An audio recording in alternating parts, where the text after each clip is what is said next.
I think your writing and your music are awesome, and your paintings are freaking weird. Yeah. You know?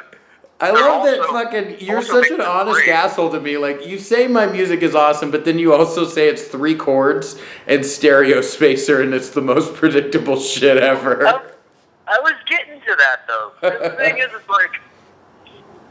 like the recording, like, when you listen to the recordings, it just kind of sounds like some demos. Like, you can, like, if I didn't know you, I'd listen to it, I'd be like, oh, this guy, like, just doesn't really care enough about his own music to, like, try to record it in a way where, you know, where the songs will kind of differ from one another.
So this big guy, I call it Mountain, because it's supposed to look like a mountain.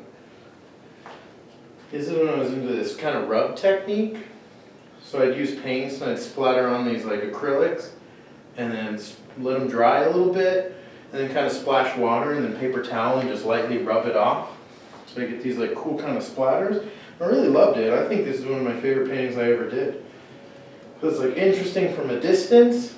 You can kind of see the outline of the mountain, but then you get in close and it's this kind of chaos, which I liked. Like, I really like the abstract expressionists.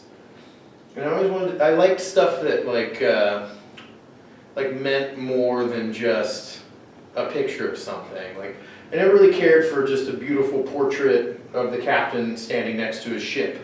Like, I liked stuff that was supposed to be sort of cerebral. And quite honestly, it's easier than trying to paint like Rembrandt. So I got this meeting with this sort of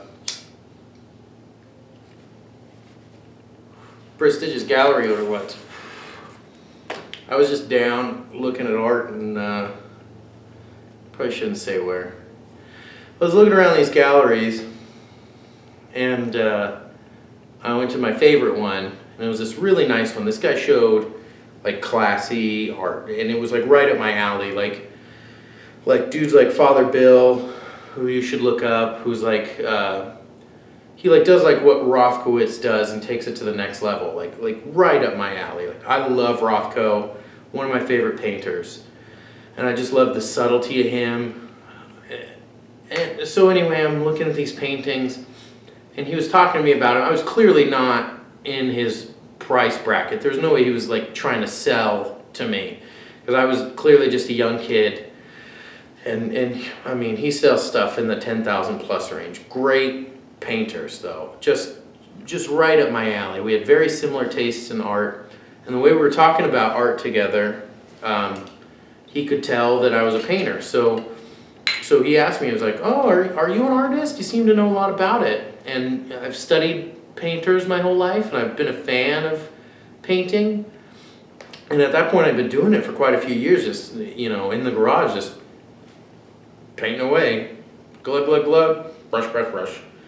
So I was like, yeah, I'm a painter and I paint, and I think because we just hit it off so well, he probably hoped I'd be better.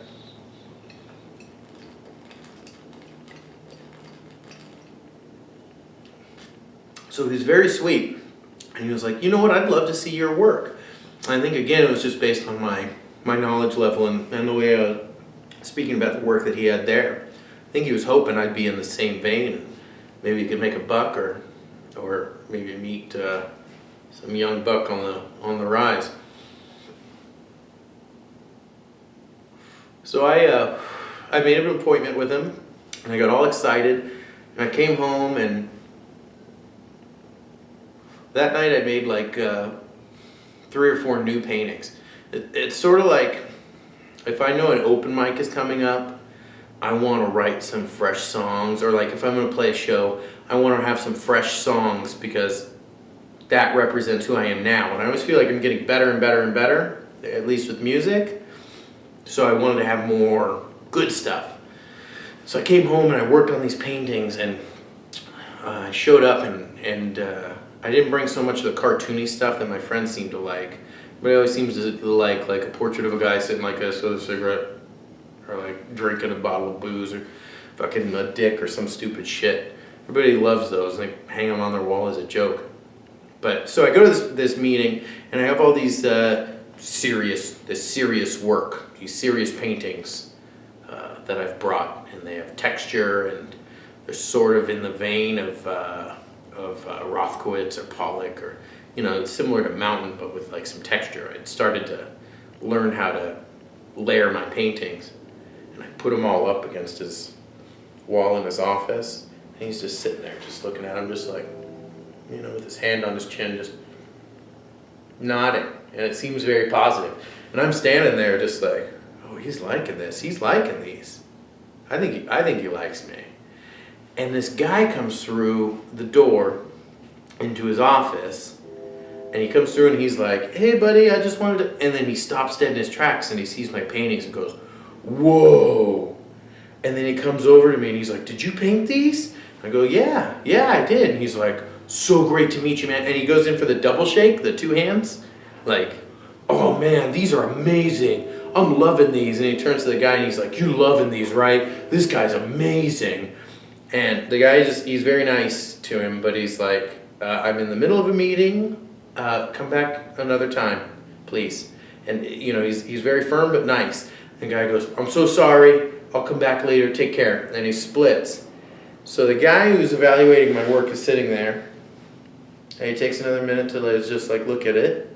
And he looks over at me and he's like, that man that came in here, he has brain damage. And he makes these silly little paintings and he brings them in for me to take a look at from time to time. Your work is terrible. And I just sunk. It was just like, oh, I thought I had it. That guy just like, oh, it's so nice to meet you. So I'm thinking, I'm the king. I'm so great. This guy's gonna love me. And he's like, your work. I'm like, here it comes. Is terrible. And I just like, oh. And he's like, and the sad thing is, people that paint like you tend to never get better. And at the moment, I was crushed, but I respected the man, and I respected his taste in art so much that I just kind of took it. And I was just like, okay, like I didn't feel like I was going to cry or anything. I was just like, okay, well, this whole thing happened by chance. I just thought maybe by chance I was a secret genius and that people would like my paintings. But I remember he said my colors were muddy, which I can kind of agree with now. Like everybody I tell that story to, they want to take my side in it. And they want to say, fuck that guy. And I said, no, he's a nice guy. I like the guy. I respect his opinion.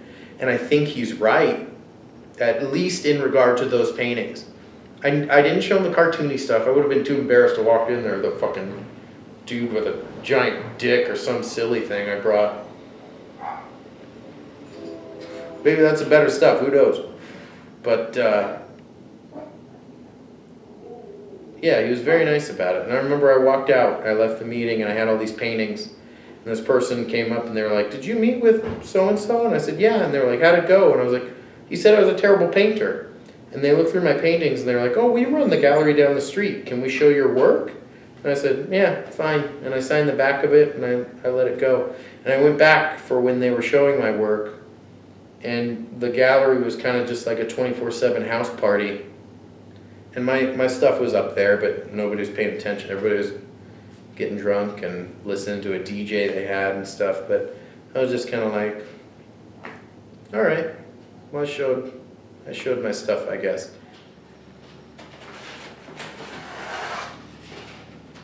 The dude with the beer, fucking hate that one.